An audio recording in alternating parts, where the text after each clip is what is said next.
light tonight, guys. Harry. What? Oh, that was a game. Live. And for some bizarre reason, there we are. Live and for some bizarre reason, direct from our Jackson studios, this is the L2C Media Network. And from the Fred McLeod Sports Desk, this is Sports Final, the Midnight Hour edition. Sponsored by the L2C Media Network. And here he is. You might as well just nickname this guy Mr. Midnight.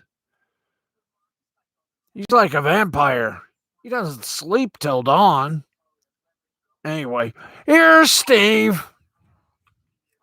Thanks, Harry. Good evening, everybody. Excuse me, I was getting my final cues from our producer. Next, I'll have hairdressing advice. Good morning, early morning. It's midnight in the east. It's 9 p.m. in the west, so good evening in the west. And how y'all doing? Friends, yes, Monday night and our sporty balls are filled with football goodness. How good are they? Well, they're so full, our sporty balls are shaped like footballs. That's right, you heard me. Wasn't a good joke to start with, but at least we're on the air. And once again, you could tell we're sort of jam-packed, but not exactly totally jammed-packed, that we can't have a little fun.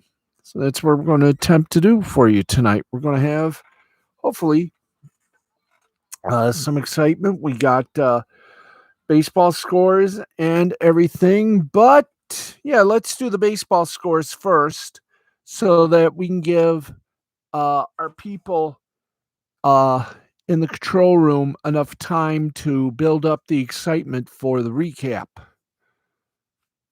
for this game. By the way, if you were watching us last night, and hopefully you did, we changed our styling. Sunday night when we are on at midnight, the usual time, Sunday night football. We're going to select 3 games to do a full recap on. 3 or 4? 5 games? Okay, 5 games to do. And the rest we'll just do a what they call a synopsis. Little worded highlights. Monday night, we'll go full bore. In fact, we'll be going full bore tonight just to prove it to you. But right now, let's get you updated on the world of baseball as it stands at this hour. And we got some games that are still in progress and some final scores in the rest of them. Let's get started, shall we? We're going to call this one final, even though it says end of 9, but it is a final. And the Astros just did away with the Texas Rangers 15-1, 15-16-0 for the Astros. 1-9-0 for the Rangers. Nell, what have I done? Why are you kid horse? Sorry. 7th inning, the San Francisco Giants lead the San Diego Padres 8-1. 5th inning, it's the defending World Series champion Los Angeles Dodgers 3-1 over the Arizona Diamondbacks. 6th inning, Boston Red Sox, Seattle Mariners are tied at 2. And those are the games that are still going on and on and on and on and on, and boop us back. Thank you. But now, how about the games that have just or are or have been final and would love to be reported? Well, we're going to report them. For example, New York Yankees beat the Minnesota Twins 6-5. 6-5-0 for the Yanks, 5-9-0 for the Twins. That was in 10 innings. Winning pitcher was Holmes. He's 8-3. Losing pitcher is Garza. He's 1-3. We go up. The Florida Marlins blanked the Washington Nationals 3-0. 3-9-1 for the Marlins, 0-2-0 for the Nationals. Alcantara gets the win. He's 9-13. Espino gets a loss for the Nats. He's 4-5. And Floro gets his 11th save. Toronto Blue Jays take on the Tampa Bay Rays and beat them 8-1, 8-17-0 for the Blue Jays, 1-2-0 for the Rays. Blue Jays must have been tired after whopping the Jays 22 to whatever they had. 22 runs? Wow. Manoah gets the win for the Blue Jays. He's 6-2. Yarborough gets a loss for the Rays. He's 8-3. St. Louis Cardinals. They won their game against the Mets. Wish I had my kazoo. No, that would have been fun. Where is that damn thing, anyways?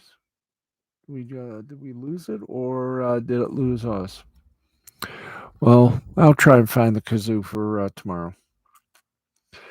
Anyway, Cardinals beat the Mets 7-0, 7-15-0 for the Cards.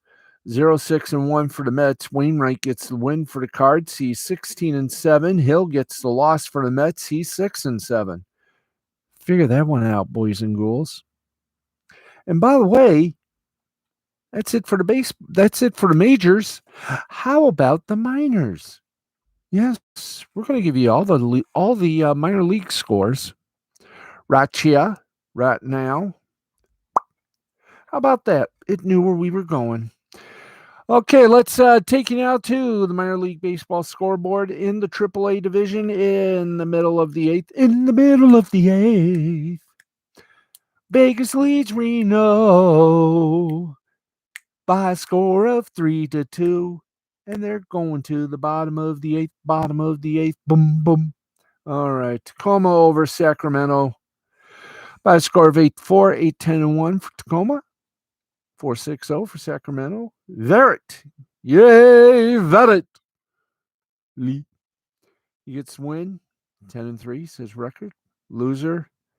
Menez. He's doing to.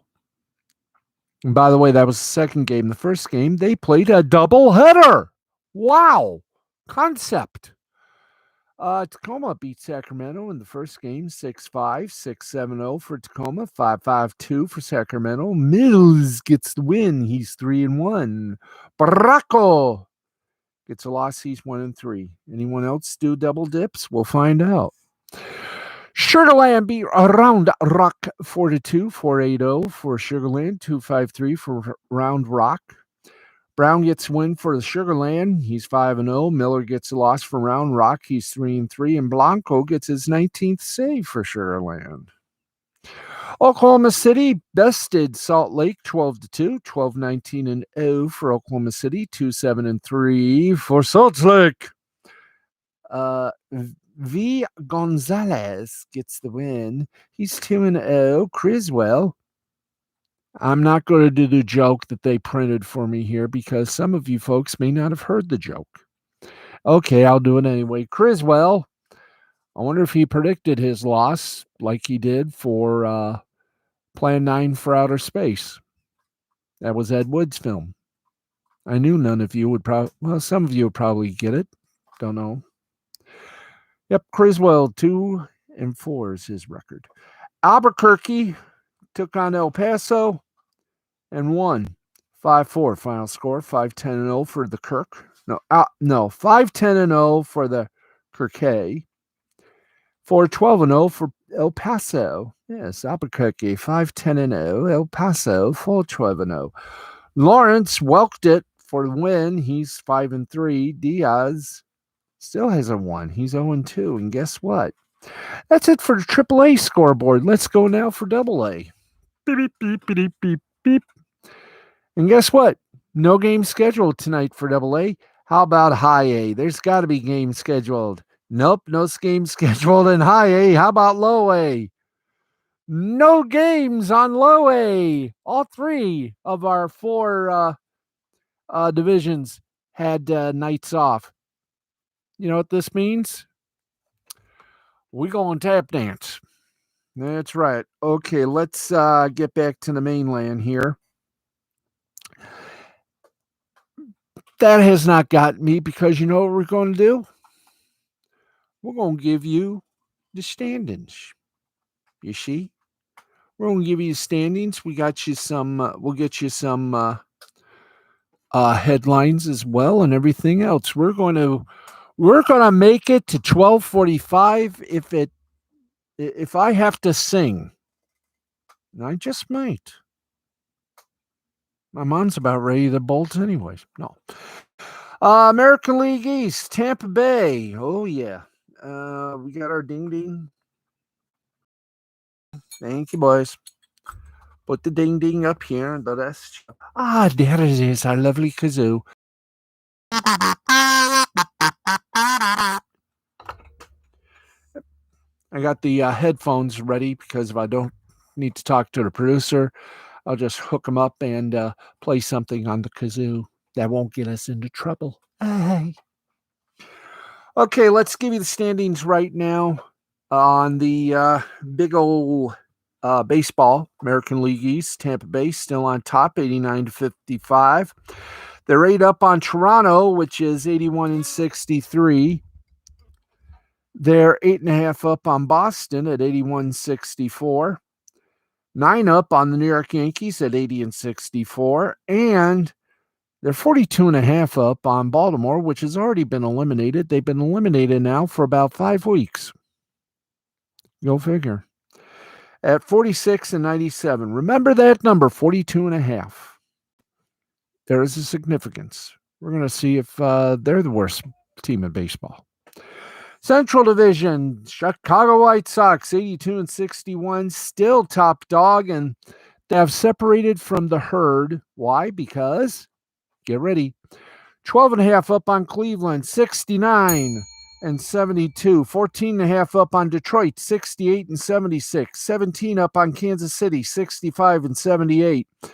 19.5 on Minnesota, 63-81. And in the West, and by the way, once again, I have to explain why we bing the bell at the number 69, because it's a workable number.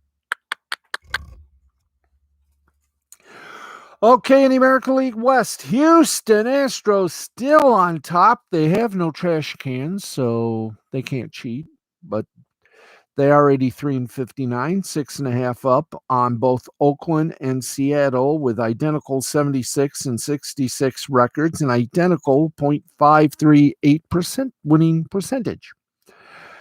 They are 13.5 up on the LA Angels, 70-73, and they're 30 up on Texas, which is already much like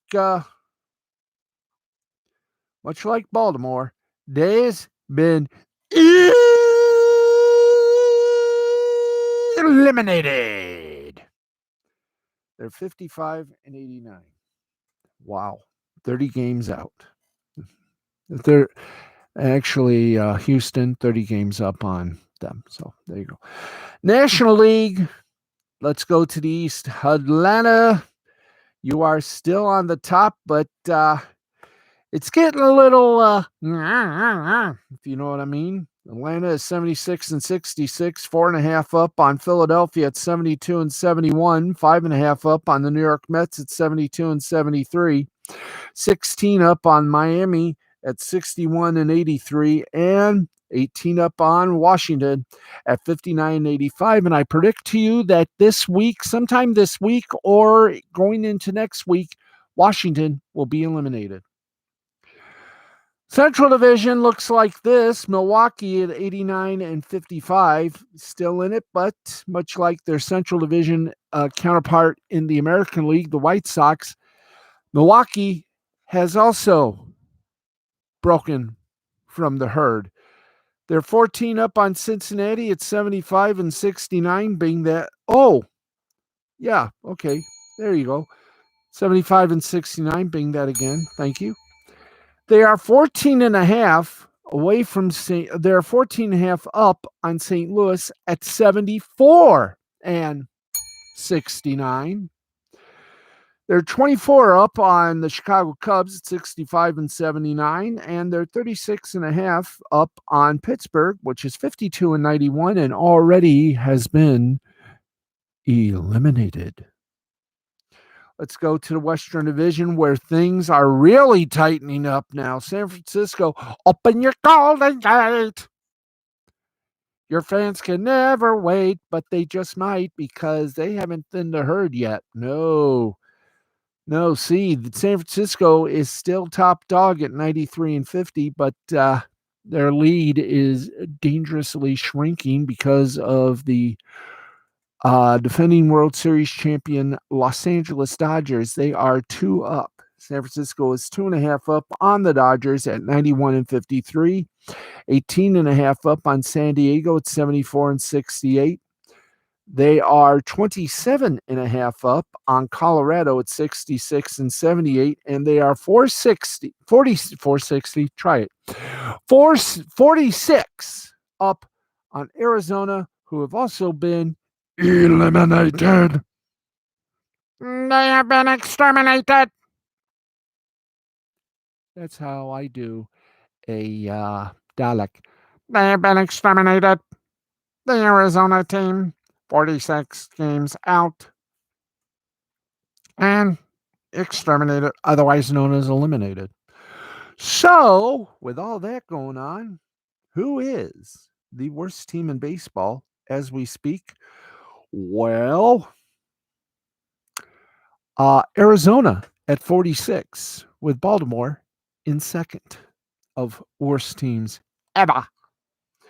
Okay, it is 12:15. Let's give you a little brief comical, as we like to call it, or commercial, for those of you in knowledge land.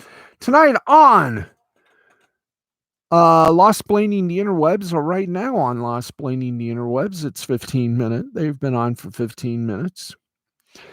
Nick Rekieta, the humble Minnesota lawyer, is going to be talking about California Governor Gavin Newsom riding with Biden and the other Gavin's lawsuit, as well as Greer's feeble reply. So all that is coming up, or is continuance tonight with Nick Rekieta, Rekieta Law Channel here on YouTube. It's going to be a good night, I guarantee you. Okay. Let's do some headlines. Let's give details to the headlines. And oh boy, I mean, wow, this is wild. You want to do are we good on the Monday night, or do you want? Okay, we'll hold the headlines for a few moments. We will go now for our Monday night quarterback segment, which means we read the Monday Night Football thing. Then on Tuesday, we do a taped recap of the games that... No, we don't do that anymore. We do that for Sunday. So this is the Monday Night Quarterback. You gotta love it when I don't even have the deets. We do. So do we have... Yeah, we got the recap. Okay, let's go for it. It's the Monday Night Quarterback without all the bull. Derek Carr threw a 31-yard TD pass to Zay Jones after the Raiders. Slow down, Steve. Okay, they were playing in Vegas in a game that was seen on 3 ESPN channels and the ABC network.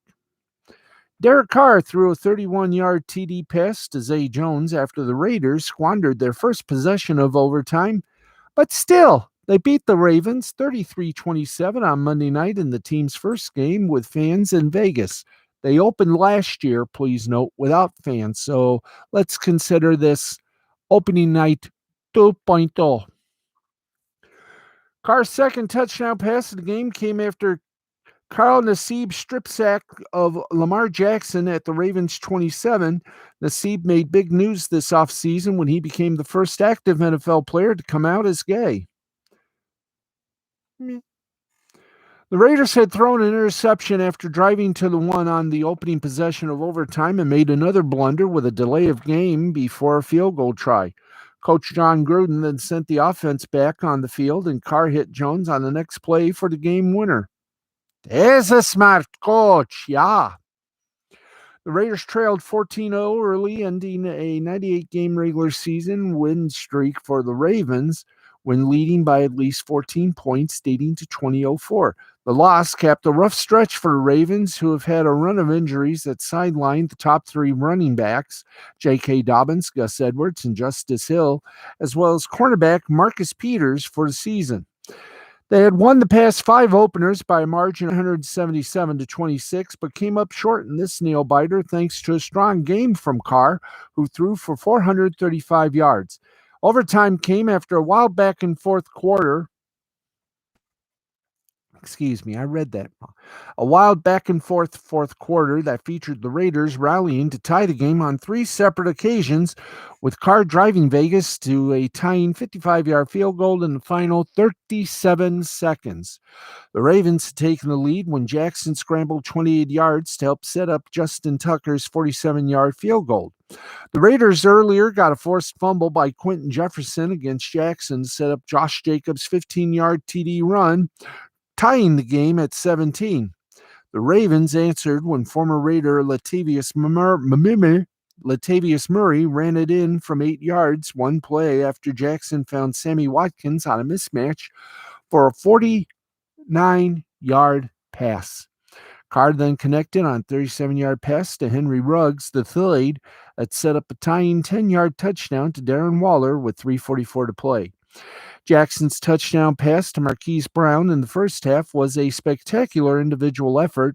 He escaped pressure from Max Crosby and Yannick Ngakoue and scrambled before finding Brown in the back end zone for a 10-yard score. Now, according to NFL Next Gen Stats, powered by AMS, or is that AWS? I think it's AWS. Thank you. Jackson took 7.84 seconds to throw for the fifth longest on a touchdown pass in the past 5 seasons and scrambled 27 yards for his most ever on a touchdown. The Ravens went for it twice on fourth down in the first half, getting a 35-yard touchdown run from Tyson Williams on one of the first. Murray got stuffed by K.J. Wright on the second. Raiders got stopped on a 4th-and-1 run by Jacobs at the Ravens 13 in the third quarter. The Raiders got off to a sluggish start offensively after sitting most of their starters in the preseason. A holding penalty and a botched snap spoiled a promising first drive that reached the Ravens 21 before going backwards and ending in a punt. The Raiders then punted on the next 3 drives, marking the first time in 15 years they punted on the first 4 drives of the season.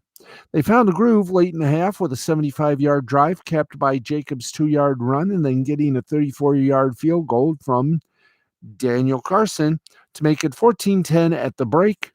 Our injury report for the Ravens: guard Tyree Phillips was taken off field on a cart late in the first half after injuring his leg and didn't return. I have a feeling he may be out for a season. Don't quote me. Raiders guard Denzel Good left in the first half with a knee injury. Ngakoue left in the second half with a hamstring injury. Defensive tackle Gerald McCoy was taken off on a cart in the fourth quarter with a knee injury. You may see one of them back, but I don't think you're going to see all of them back. Up next, the Ravens host Kansas City on Sunday night. You'll see that one on NBC.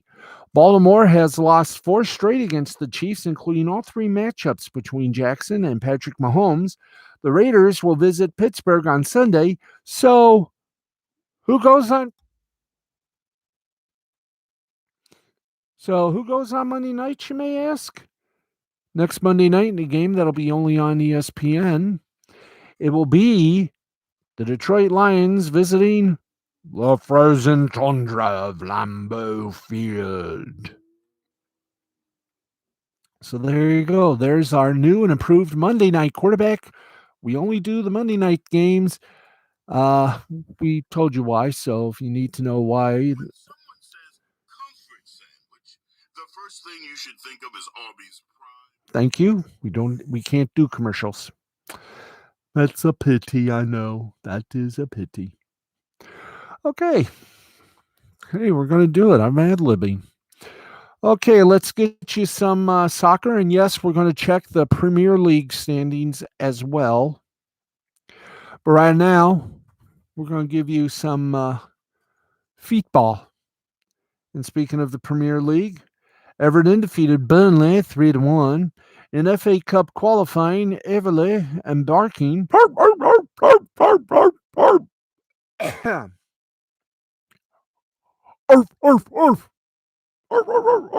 There, barking. Tied at 1, but Barking won on penalty kicks 5-4. Hey, in the Irish Premier Division. Hey, I love the Irish Premier. Manly, yes, but women love it too. Bohemians over Finn Harps. If you ever seen a Finn Harp, let me know what it's like. 2-1 final score. Spanish La Liga. Elche over Getafe 1-0. Real Betis over Granada 2-1. Italian Cities A. My soccer team's baloney. It's Bologna. They beat Hellas Verona 1-0. In Belgium, Beer Shot, and if you're beer shot, you should drink Budweiser or Stroh's. Beer Shot lost to Sint Trudenens Vivi 1-0.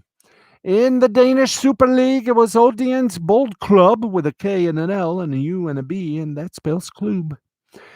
2-1 over Sonderjisk. Even in Greece, they play soccer. Aris over Ofi. No score. They tied. Wow. Confidence, aren't they?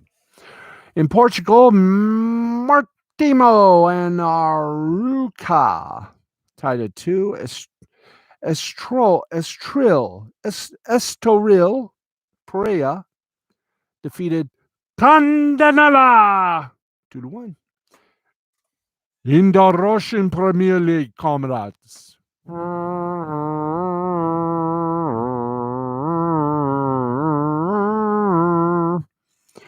I am Ivan Ivanovic with your Russian Premier League scoreboard. Ruben Kazan, him very good. Beat Ural 4-0. Rostov and Krasnodar tied at 1. They're happily married together.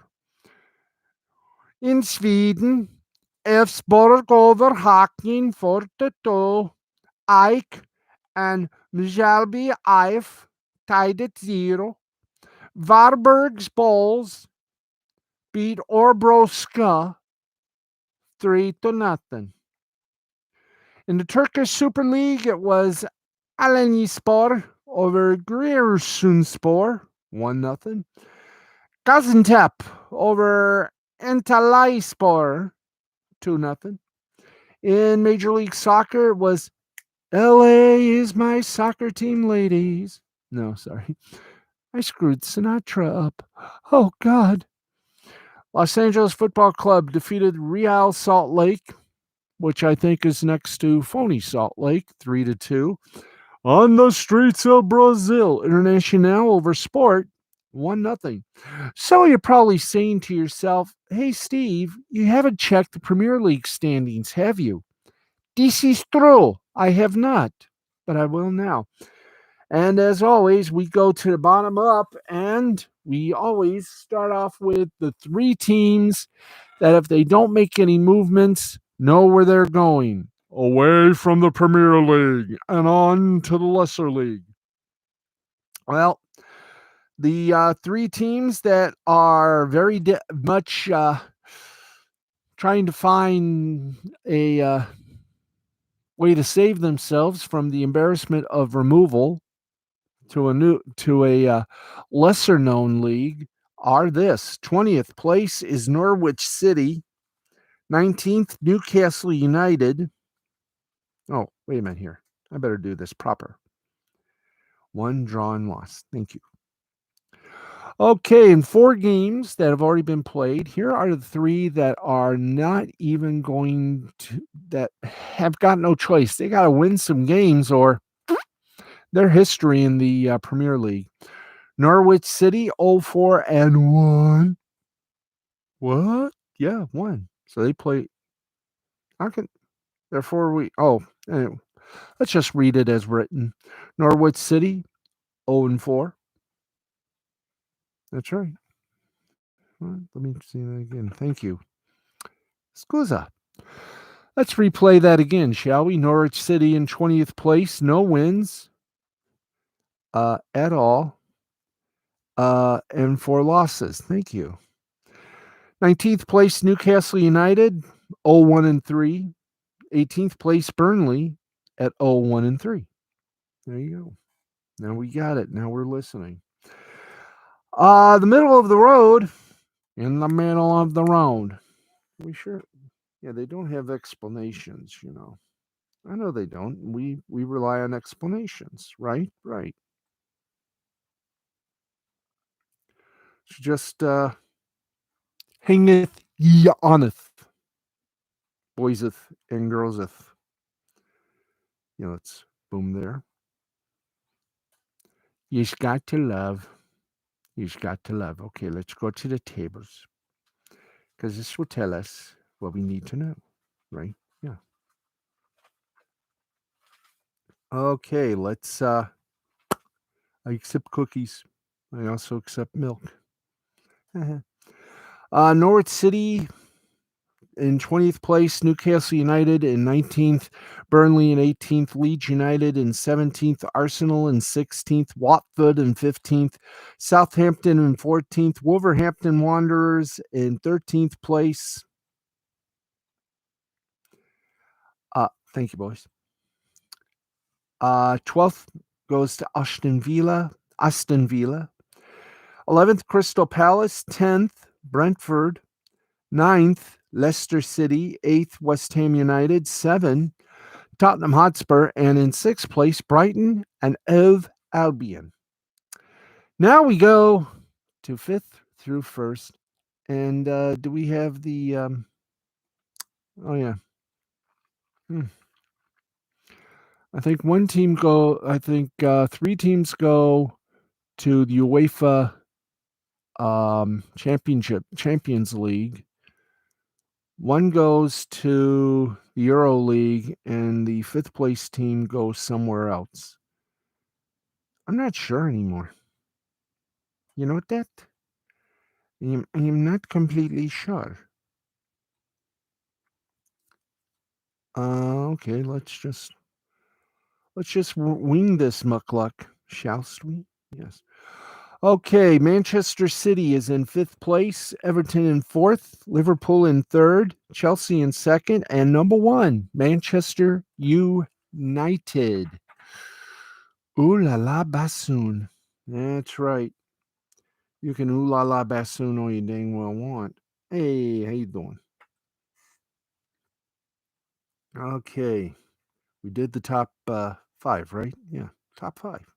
Thank you. Discount Tire Company.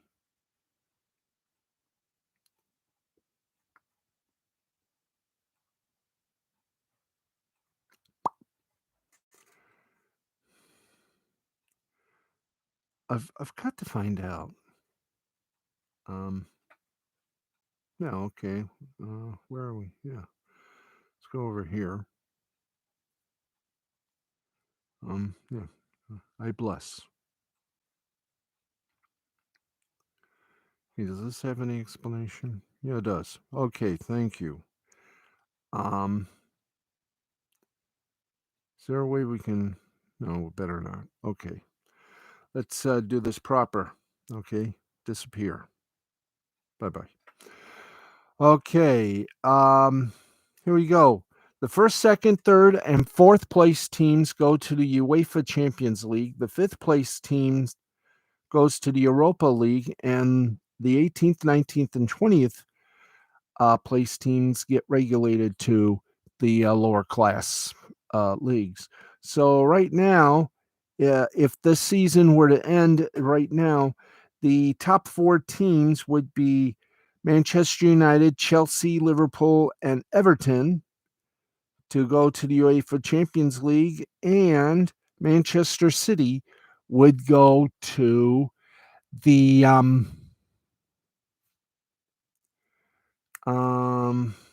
Manchester City would go to the Euro League. That's right. Thank you. Okay. I think we got all that. Did we? Yes. All right. So there you go. The Premier League has spoken. Yay. Let's keep going here. And wow, USC, after being embarrassed against Stanford 42-12, well, they did something unexpected. They fired their head coach. That's right. Clay Helton is no longer the coach of USC. Just 2 days after it fell 42-28 as a double-digit favorite at home against Stanford, he was 2 games into his 7th season as the Trojan coach. Helton was 46-24 in his 7+ seasons at USC and 6-2 in his last 8 games, including a 5-1 mark during the pandemic-enthralled 2020 season.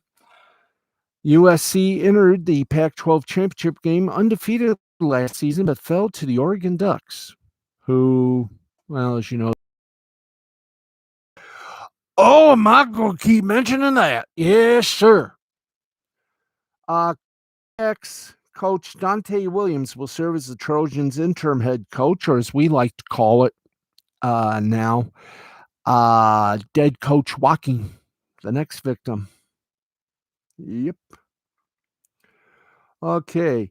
Helton had been at USC since 2010 as a quarterback's coach and offensive coordinator. He twice served as an interim head coach, leading the Trojans to a 5-4 record at the end of the 2015 season.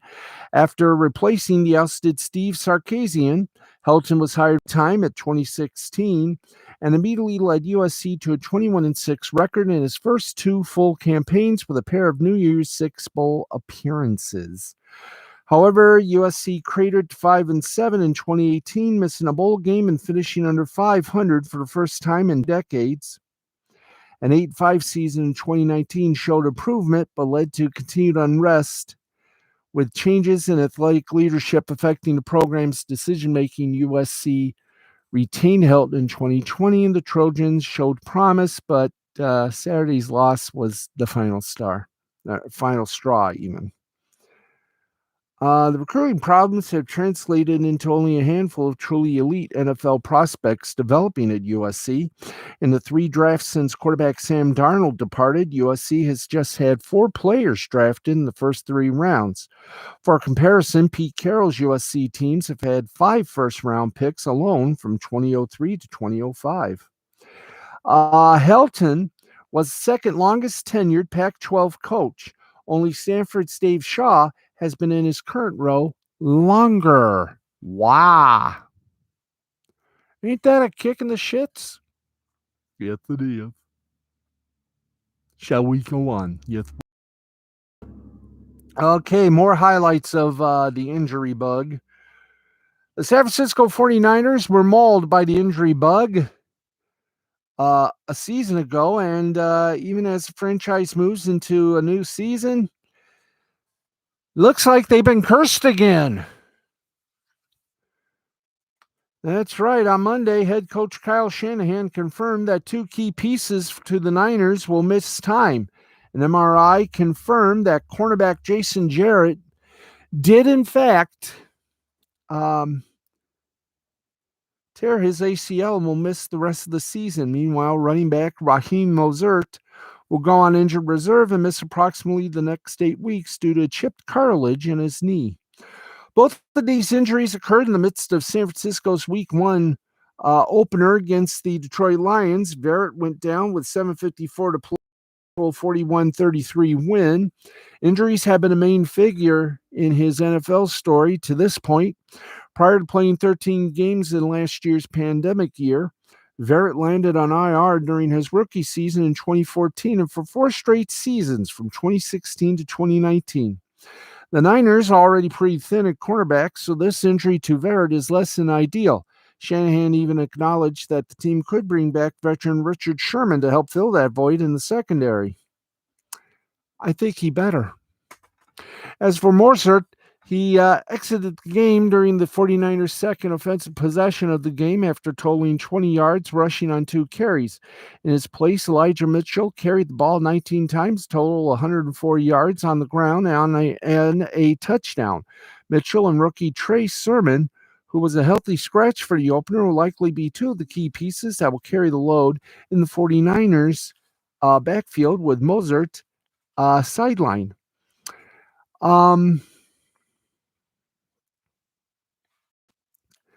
Let's no, we don't want. Let's just oh, up thou. Oh, sorry, you're talking my other device. Okay. I'll unlock it when it's time to go bye-bye. Okay, well, let's get you over to some college football.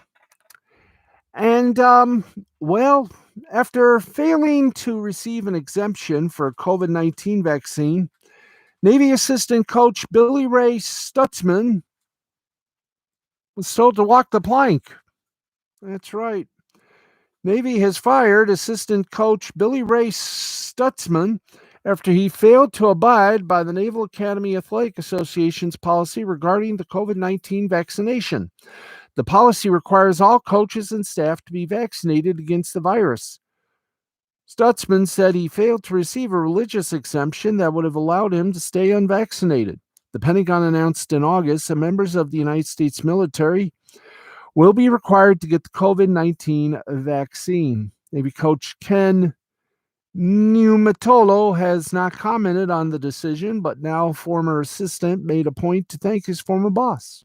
That was classy.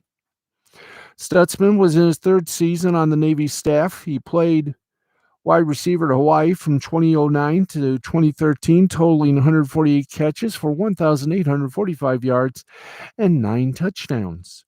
With the Rainbow Warriors, Stutzman previously coached at Western New Mexico College, Emory and Henry, as well as his alma mater. Wow. Ain't that a trip in the head? And finally, in our headlines, the Tennessee Titans were destroyed in the regular season opener by the Arizona Cardinals, 38-30. While Arizona's offense looked unstoppable and Kyler Murray accounted for 5 total touchdowns, the Titans didn't look prepared or sharp in any facet of the game, which ultimately led to the double-digit loss.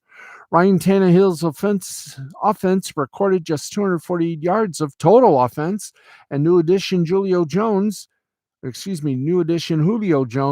just 3 passes for 29 yards. There weren't many highlights when it came to his play, but there was a low light. On the Titans' third drive of the game, Derrick Henry rushed for 7 yards on a 2nd and 8 to set up a 3rd and short. It appeared Tennessee was about to record its first down of the game, but the play was called back due to an unnecessary roughness penalty on Jones. A 3rd and 1 quickly turned into a 3rd and 16, and the Titans punted. On Monday, head coach Mike Vrabel chastised his new star receiver for losing his cool and ruining a potential drive. Yes. Well, you want to do winners or losers on the season while we're ooping a boot? Yay or nay? Okay, winner, the Cardinals. Loser, the Browns. Winner, the Eagles. Loser, the Packers. Winner, the Bengals. Losers, the Jaguars. Wow. And although I may rag on the Lions, I personally think that they were down, but they fought. This new coaching, this new attitude is pretty good.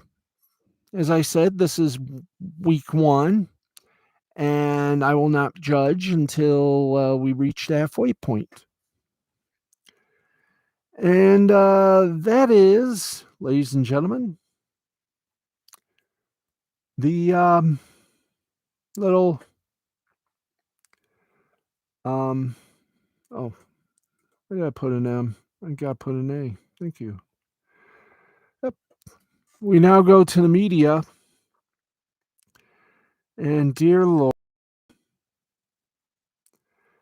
let's hold off on the bishop here.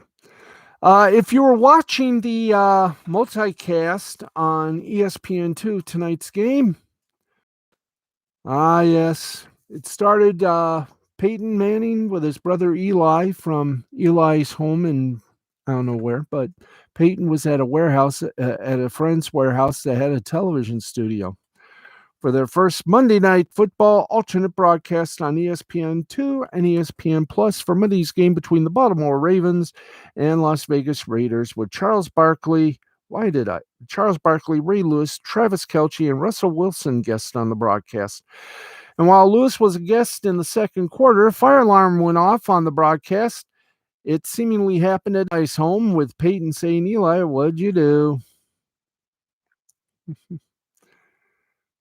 There was also a moment in the third quarter which Kelce said the dreaded S word on live television and quickly apologized.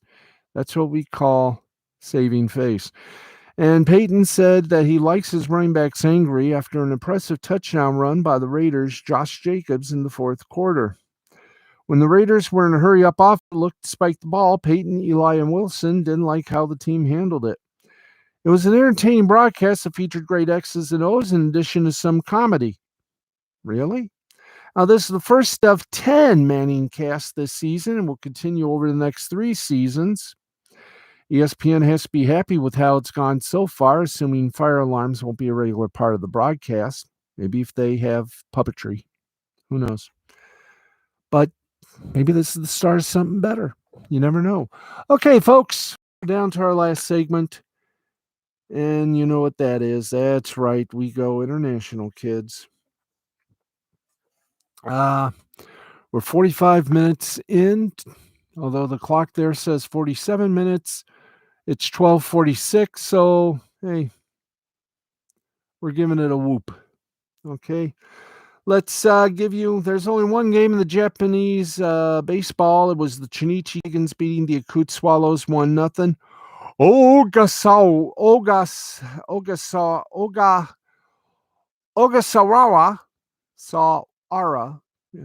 Ogasawara got the win for the Dragons. He's 7-7. Ishikawa got the loss for the Swallows. He's 3-3. Let's update the 2 games that were in progress in Major League Baseball. Los Angeles Dodgers lead the Arizona Diamondbacks 4-1 in the 7th, and in the 8th inning, it's the Seattle Mariners over the Boston Red Sox 5-2. And kids, that's it. We've done it. We have went past our 45 minutes of a lot. We could have went a full hour, but as you know, when it's Monday Night Football, we try for the hour, but hey, we're pleased with 45 minutes. Okay, tomorrow on schedule, we got some pretty good things for you. Tomorrow, we will, of course, have sports. Tuesday night, we're going to review the wrestling from last night, if you can call it that. On Raw, we will review Raw last night. We'll give you the winners. We won't do the BS stuff, but we'll just do the matches. Keep you updated on all the action in Major League and Minor League Baseball and give you all the latest in sports news. That's tomorrow with a little flash and a little haha. So please join us tomorrow night. We'll be on at the regular time, 11:35 Eastern, 8:35 in the Pacific time zone. I'm Steve, the Baxman Baxley from the Fred McLeod Sports Desk here in our studios in Jackson. For everyone, including, of course, our stalwart announcer, Mr. Harry von Stuttgart, I'm Steve, the Baxman Baxley, thanking you for tuning in and sounding in and having a good time with our show. We'll see you tomorrow. Until then, take it easy, everybody. This has been a presentation of Mystifying Creativity Productions in association with those fun-loving people at the L2C Media Network and L2C Sports. We will talk to you tomorrow night at 11:35 p.m. Eastern Time, 8:35 p.m. Pacific Time. Good night, everybody.